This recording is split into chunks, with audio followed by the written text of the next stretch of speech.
प्रणव त्रिपाठी जी। श्री राधे राधे। राधे राधे महाराज जी। महाराज जी, पढ़ाई, कैरियर और भविष्य की चिंता में मैं कई बार तनाव और उदासी में डूब जाता हूँ। इसी समय पर मैं कई बार कमजोर और अकेला और अपने आप को कमजोर महसूस करता हूँ। महाराज जी, सहायता कीजिए। सहायता तो भगवान की लो बच्चा। अगर भगवान का नाम जप करोगे ना तो तुम्हें भगवान की सहायता मिलेगी, वही सच्चे सहायक है। अकेले पूरा जीवन हो गया, पूरा जीवन अकेले हो गया और उन्हीं की सहायता से चले हैं। हमें कोई सहयोगी नहीं मिला। कहीं भी अगर सहयोगी मिले हैं तो संत जन मिले, वो भगवान के ही स्वरूप हैं। तो भगवान और संत तो एक ही बात है, बका कोई सहयोगी नहीं। नाम जप करो, ब्रह्मचर्य से रहो, पवित्र भोजन पाओ, समय से जागो, समय से सो, समय से अपनी दिनचर्या करो। अभी आपके अंदर उत्साह आ जाएगा। व्यायाम करते हो? हाँ, अभी उत्साह आ जाएगा। व्यायाम करो, ब्रह्मचर्य से रहो, पवित्र भोजन करो, माता पिता के चरण छुओ और नाम जप करो। और चाहे 10 मिनट सही सत्संग सुनो। सत्संग जरूर सुनना चाहिए, उससे हमारी बुद्धि पवित्र होती है। तो हमें उत्साह मिल जाएगा, हमें बल मिल जाएगा।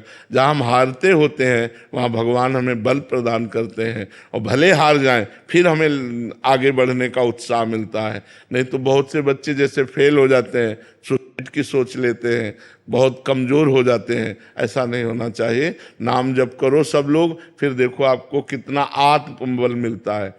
जैसे हमें बड़ा कष्ट शरीर में रहता है, लेकिन भगवान के बल से देखो हम दिनचर्या करते हैं। मतलब कितनी समस्याएं, लेकिन हर समस्या से लड़ने की जो पावर वृत्ति है वो भगवान से आती है। इसलिए नाम जप करो। विशेष जी। राधा वल्लभ शेरवंश महाराज जी। महाराज जी, मेरा प्रश्न है कि आपकी कृपा से भजन बहुत अच्छा चल रहा है। जैसे आपसे सुना है, भजन के लिए भोजन शुद्ध होना चाहिए, बट आजकल खाद्य पदार्थ और प्राकृतिक संसाधन अशुद्ध होने लगे हैं। महाराज जी, ऐसे में साधक की दिनचर्या में इससे प्रभाव पड़ेगा? हाँ, उसमें भी हम शुद्धता निकालते हैं। उसमें भी हम शुद्धता निकालते हैं कि हम बाजार का बना नहीं पाते हैं, अपने घर का बना पाते हैं। बाजार की चीज पाने से फर्क पड़ जाता है। अगर हम वही माना कि अब उनका मूल स्वरूप तो अशुद्ध हो ही रहा है, लेकिन हम अपने घर में शुद्ध करके बना के पावें, वो अच्छा बाजार के चीज़ों से बचें। ये हमारे स्वास्थ्य के लिए ज़्यादा लाभदायक भी नहीं है और हमारे भजन वृत्ति के लिए तो बिल्कुल नहीं लाभदायक है।